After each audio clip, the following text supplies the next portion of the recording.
ఏంటమ్మా, నిద్ర పట్టట్లేదా? దేని గురించి ఆలోచిస్తున్నావు? అలా ఏం లేదమ్మా.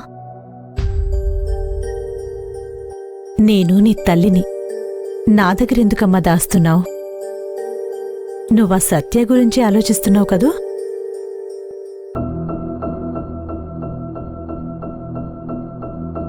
మంజు, ఒకటి చెప్పు. నువ్వు అబ్బాయిని ప్రేమిస్తున్నావు కదా? అమ్మా, అది అసలేం జరిగిందంటే ఆ రోజు ఈ ఏరియాలోనే పేరు మోసిన రౌడీ అతను. ఇక నిర్ణయం మీ ఇష్టం. నేను తన భవిష్యత్తు బావుండాలని అలా చేశానమ్మా. సరే, నువ్వు చేసింది మంచి పని అనుకుందాం.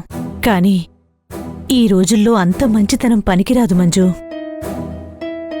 మనం మంచికి పోతే చెడు మనకు ఎదురుగా వచ్చి నిలబడుతుంది.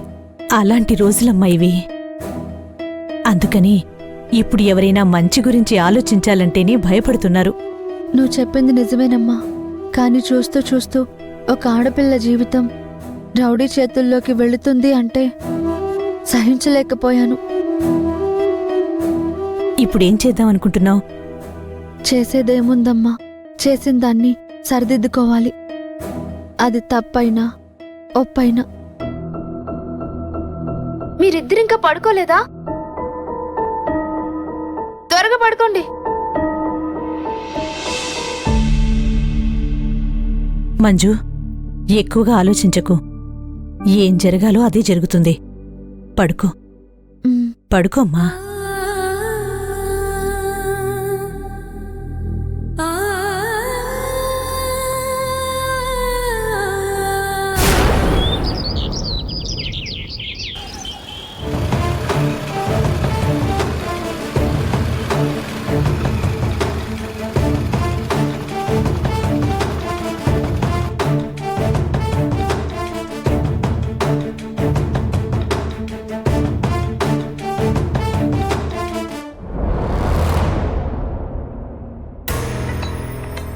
ఈ విషయం గురించి తనతో ఎలాగోలా మాట్లాడాలి.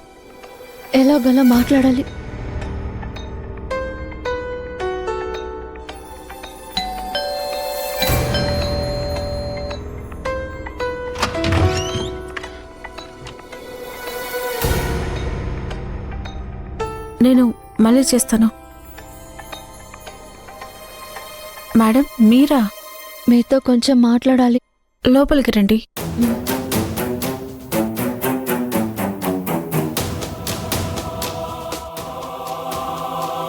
చెప్పండి. అది పర్లేదు, చెప్పండి. మీరు నన్ను క్షమించాలి. ఎందుకు? నా వల్ల మీ పెళ్లి ఆగిపోయింది కదా. ఏం మాట్లాడుతున్నారండి? అదేనండి, ఆ రోజు సత్యతో మీ పెళ్లి ఆగిపోయింది కదా. అది నా వల్లే కదా జరిగింది. యాక్చువల్గా నేను పొరపాటు పడ్డాను. అందుకే ఆ రోజు మీకు అలా చెప్పాల్సి వచ్చింది.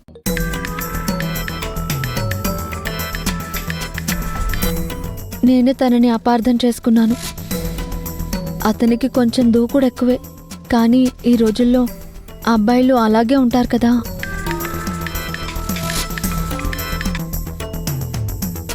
తను అప్పుడప్పుడు గొడవలు పడుతూ ఉంటాడు. కానీ అది కూడా జనాల మంచి కోసమే. అంతేకాని తను స్వతహాగా అయితే ఏ గొడవ పెట్టుకోడు. ఒక తప్పుని బట్టి వాళ్ళ టోటల్ క్యారెక్టర్ని డిసైడ్ చేయలేం కదా. మీరేం చెప్పాలనుకుంటున్నారో సూటిగా చెప్పండి. అంటే మీరు సత్యతో పెళ్లి గురించి ఇంకొకసారి ఆలోచిస్తే బాగుంటుంది.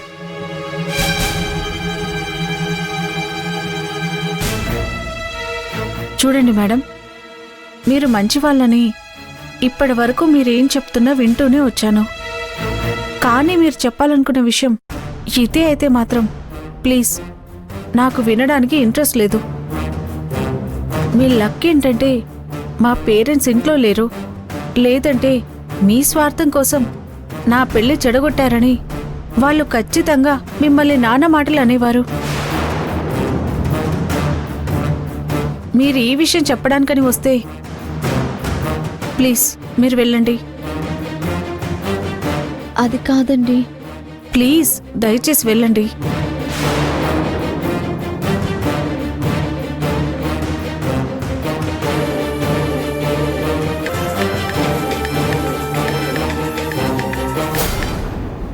అరే నేను ఫోన్ కట్ చేస్తున్నానంటే అర్థం ఏంటి? బిజీగా ఉన్నాననే కదా.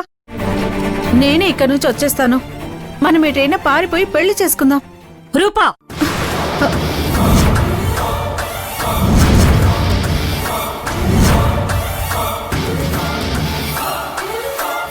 ఎవరితో మాట్లాడుతున్నావే?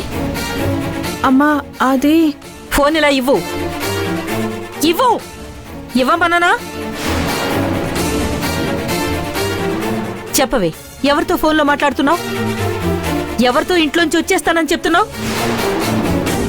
ఎవరితో పారిపోయి పెళ్లి చేసుకుంటానంటున్నావు? అమ్మా అలాంటిదేం లేదు. నోర్మోయ్,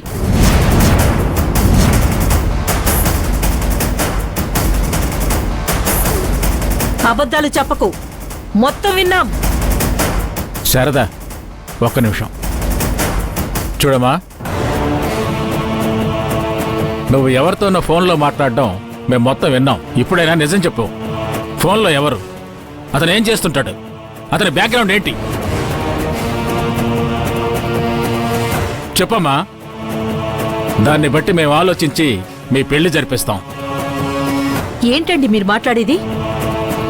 వాడెవడో తెలీదు. వాడింటి పేరు, వాడి కులం, వాడి గోత్రం ఏంటో తెలియకుండా పెళ్లి చేస్తానంటారేంటి? నిన్ను కాసేపు ఆగమన్నానా? నేను మాట్లాడుతున్నాను కదా.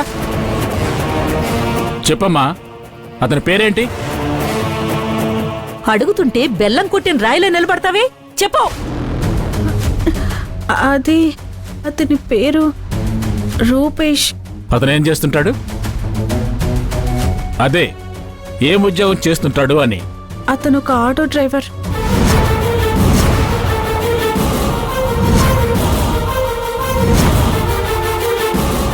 ఆటో డ్రైవరా? ఏంటమ్మా నువ్వు చెప్పేది? నిన్ను ఎంత అల్లారు ముద్దుగా పెంచుకున్నావు, నిన్ను ఎంత గొప్పగా చదివించుకున్నావు. నీ కోసం ఒక గొప్ప రాజకుమారుని తెచ్చి పెళ్లి చేయాలని మేము కలలకంటూ ఉంటే పోయి ఒక ఆటో డ్రైవర్ని ప్రేమిస్తావా? నానా, అతను కేవలం ఒక ఆటో డ్రైవర్ మాత్రమే కాదు, అతను చాలా మంచోడు. నేను తనతో చాలా సంతోషంగా ఉంటాను. చాలే, ఆపు. ఇంకొక మాట ఎక్కువ మాట్లాడితే నేనేం చేస్తానో నాకే తెలీదు. శారదా, దీన్ని గదిలో వేసి బయటికి రాకుండా చూడు. నానా ప్లీజ్ నానా, అర్థం చేసుకోండి నానా. తనని తీసుకెళ్ళమన్నానా? తీసుకెళ్ళు. మనం దీని పెళ్లి ఎంత తొందరగా చేస్తే అంత మంచిదండి. లేకపోతే ఇది మన పరువుని నలుగురిలో గంగలో కలిపేస్తుంది.